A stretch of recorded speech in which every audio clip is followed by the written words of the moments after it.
আসসালামু আলাইকুম। আজকে আমরা এসেছি ফরিদপুর উপজেলার আম্বিকাপুর ইউনিয়নে। এখানে প্রতি বছর ব্যাপক পরিমাণে পেঁয়াজ চাষ করা হয়। আজকে আমরা মূলত এখান থেকে জানবো কৃষকদের কাছ থেকে যে প্রতি শতাংশে কয় টাকা খরচ হয়, অথবা 1 একর জায়গায় তাদের পেঁয়াজ চাষ করতে সর্বমোট মিলিয়ে কত টাকা খরচ হয় এবং এখান থেকে তাদের কয় টাকা লাভ থাকে। সেই পাশাপাশি এখান থেকে তাদের কাছ থেকে জানবো যে পেঁয়াজ চাষের জন্য তারা কি কি কীটনাশক ব্যবহার করে, কি কি পেঁয়াজের জাত তারা নির্বাচন করে, এখান থেকে তারা চাষ করে এবং সব থেকে কোন জাতের পেঁয়াজটা চাষ করে তারা লাভবান বেশি হয়। কৃষকেরা আমাকে জানিয়েছে যে তারা জমি তৈরির শেষ চাষের আগে গোবর সার বা জৈব সার, টিএসপি, এমওপি, জিপসাম এবং ইউরিয়া সার এগুলো ভালোভাবে মিশিয়ে তারপরে তারা জমিতে প্রয়োগ করে এবং এই জমিতে এই সারগুলো দেওয়ার পরে তারা চাষ করে। অর্থাৎ যা জমি তৈরির শেষ চাষের সময় মাটির সাথে ভালোভাবে মিশে যায়, যাতে শিকড় গঠন ও প্রাথমিক বৃদ্ধির জন্য প্রয়োজনীয় পুষ্টি পায়। এবং জমিতে এই সারগুলো প্রয়োগ করার 7 থেকে 8 দিন পরে তারা চারা রোপণ শুরু করে। এতে লাগাইলে খুব ভালো হয় না? এই সার আপনার শুকনো মাটি লাগাইলে আছে কিন্তু খেত চাতে না, তাহলে শুকনো মাটিতে চারা লাগালেও এই যেন পানি পাবে না, ওটা ঘুরে চলে যাবে, ওটা সরে দেবে তাড়াতাড়ি। এই জন্য পানিতে হলো নষ্ট হয়ে যাবে, মানে দেরিতে হয়, ধরে আর কি। পরে অর্থাৎ শুকনো মাটিতে পেঁয়াজের বীজ লাগানোর পরে সেচ বা পানি দিলে সেই চারাটা তাড়াতাড়ি বেড়ে ওঠে এবং যদি এই একই চারা বীজা মাটিতে রোপণ করা হয় তাহলে সেই চারাটা বেড়ে উঠতে সময় লাগে, অর্থাৎ চারাটা দরে একটু কম। 40,000 টাকা খরচ যাবেই। বাজার যতই যাক, বাজার যদি 1,000 আসে তাতে আমাকে খরচ কমবি না, আরো বাড়বি। সারের দাম বেড়ে গেছে। কি জাতের পেঁয়াজ চাষ করেন এই জায়গায়? কিং সুপার, রানী।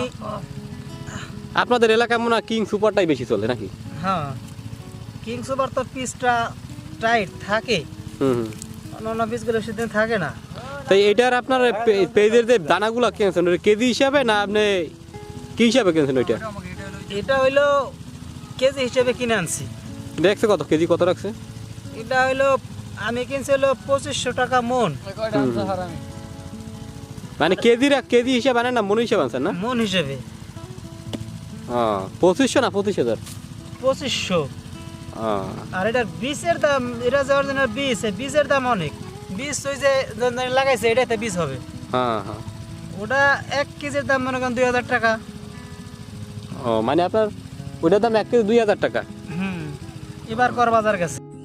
অর্থাৎ আপনি যদি চারা কিনে তারপর রোপণ করতে চান সেটাও কিনতে পারবেন, তার চারার মন পড়ে 2500 টাকা করে। আর আপনি যদি চান যে আমরা এই বীজ কিনে তারপরে নিজে চারা উৎপাদন করে তারপরে লাগাবো, তাহলে আপনার বীজের কেজি বিভিন্ন রকমের আছে, সেটা আমরা সামনে আলোচনা করব। কৃষকেরা মূলত জমিতে 2বার সার প্রয়োগ করে থাকে। একবার হচ্ছে চারা লাগানোর 7 থেকে 8 দিন আগে এবং চারা লাগানোর 15 থেকে 20 দিন পরে আবার তারা সার প্রয়োগ করে থাকে। বড় ভাই, কি জাতের পেঁয়াজ লাগাইতেছেন এখানে? লাগাইতেছিল কিং, লালতির না কিং? লালতির কিং। এটা আপনার শতাংশ, মানে শতাংশে কয় টাকা খরচ হতে পারে 1 শতাংশ জায়গায়?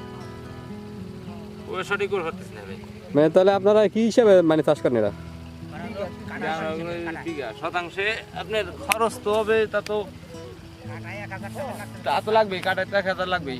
আপনাকে শতাংশ করে আমরা কাটা শতাংশ হিসাব সব জায়গায় আছে। আচ্ছা, মেইন কথা হয়েছে আপনি এটা কি হিসাব করেন? কাঠা হিসাব করেন না কাটা হিসাব করেন? তা আর ভালো হয়, এত বরিশালের চলন তো কাঠা হিসাবে। এই যে আমরা পেঁয়াজ লাগাই, এটা দানা কত না দানা, ওইটার কেজি কত রাখে? দানার কেজি বিভিন্ন ধরনের, যেমন বুঝছেন, তোমার হলো 3000, 4000, 5000 টাকাও কেজি হয়। 25,000 টাকা কেজি আছে? হ্যাঁ, 50,000, 5,000 এর বেশি তো আর নাই মনে হয়। এর বেশি তোমার হলো 7000, 8000 রানি আছে, 10,000 টাকা কেজি এরকম। 20-25,000 টাকার কি আছে কেজি? 20-25,000 টাকা কেজি আমি শুনি নাই। শোনেন না এখন পর্যন্ত? না, হ্যাঁ, না শুনি নাই, খামা কই লাভ নাই। না আমরা শুনছি তো আছে। আছে এখন কোথায় লাগায় তাও আমরা জানি না। আলিপুরি শুনছিলাম একদিন একটা মানে খবরে দেখাইলো। আচ্ছা যাই হোক, ওই দিন আপনারা যেগুলা বিসি দানা লাগানোর জন্য পেঁয়াজ লাগাইছেন, ওটার মন রাখে কত করে? ওইটা পিএস, হ্যাঁ হ্যাঁ হ্যাঁ, পিএস এলো বাজার হিসেবে এলো পিএস বিক্রি হয়। আমরা যে যে পেঁয়াজ খাই ওই পেঁয়াজ লাগালেও হবে ওইটা? আপনার যে ওইটা হবে না, তাহলে? বিসি বেসন বিষ, ও বেসন বিষ আলাদাই থাকে, বেসন বিষ আলাদা থাকে। তো ওটার মন রাখে কত করে? ওইটার মনে করেন 5,000 6,000, ঠিক আছে, হুম, আবার মনে করেন 7,000 টাকা এরকম আর কি বাজারের হিসেবে আর কি রাখে আর কি। রাখে। বুঝছি, ঠিক আছে, আমাদের বাজার যে সময় যে হয় সেইভাবে আর কি ওই জিনিসটা আর কি নেওয়া হয় আর কি। নেওয়া হয়। এখন আমরা জানবো যে জমিতে কি কি সার দিতে হয় এবং কি কি উপকার হয়। পেঁয়াজ চাষে জৈব সার ব্যবহারের ফলে মাটির উর্বরতা বাড়ে, ধীরে ধীরে সরবরাহ হয়, যা পেঁয়াজের আকার ও ফলন বৃদ্ধি করে, রোগ প্রতিরোধ ক্ষমতা বাড়ায় এবং মাটির গঠন ও জল ধারণ ক্ষমতা উন্নত করে। বিশেষ করে জৈব সারটা দেয় হয় এই জন্য যে পানি যেন ধরে রাখে, তার জায়গাটায় পানি ধরে রাখার জন্যই জৈব সারটা বেশি প্রয়োগ করা হয়। এরপরে আমরা আসি যে পেঁয়াজ চাষে কেন ইউরিয়া সার দেওয়া হয় এবং ইউরিয়া সার দেওয়ার উপকারিতা কী। পেঁয়াজ চাষের ইউরিয়া সার ব্যবহারের প্রধান উপকারিতা হলো এটি গাছের পাতা ও কাণ্ডের দ্রুত ও সবল বৃদ্ধি ঘটায়। এরপর আসি আমরা যে পেঁয়াজ চাষে কেন এমওপি সার প্রয়োগ করা হয় বা এমওপি সার দেওয়ার উপকারিতা কী। পেঁয়াজ চাষে এমওপি সার ব্যবহার করলে পেঁয়াজের কন্দ বড় হয়, গুণগত মান বাড়ে, রোগ প্রতিরোধ ক্ষমতা বাড়ে, ফলন ও স্বাদ উন্নত করতে সাহায্য করে। এক কথায় এইটা দিলে পেঁয়াজের সামগ্রিক বৃদ্ধির জন্য এমওপি সারটা কাজ করে। এরপরে আসি যে পেঁয়াজ চাষে টিএসপি সারটা কেন দেওয়া হয় এবং টিএসপি সার দেওয়ার উপকারিতা কী। পেঁয়াজ চাষে টিএসপি সার দিলে গাছের শিকড় দ্রুত ও শক্তিশালী হয়, যত শক্তিশালী হবে গাছ তত স্ট্রং থাকবে, ভেঙে পড়ার সম্ভাবনা কম থাকবে, যা অন্যান্য পুষ্টি গ্রহণে সাহায্য করে। প্রাথমিক বৃদ্ধিতে অর্থাৎ গাছ দ্রুত বৃদ্ধির জন্য এই টিএসপি সারটা সাহায্য করে। কাণ্ডের গঠন মজবুত করে, মানে এক কথা হয়েছে গাছটা শক্ত করে। উদ্ভিদ সামগ্রিক রোগ প্রতিরোধ ক্ষমতা ও সহনশীলতা বাড়ায়, অর্থাৎ রোগ প্রতিরোধ ক্ষমতা কিন্তু হ্রাস করে, ফলে ভালো অঙ্কুরোদ্গমন ও উন্নত ফলন নিশ্চিত করে।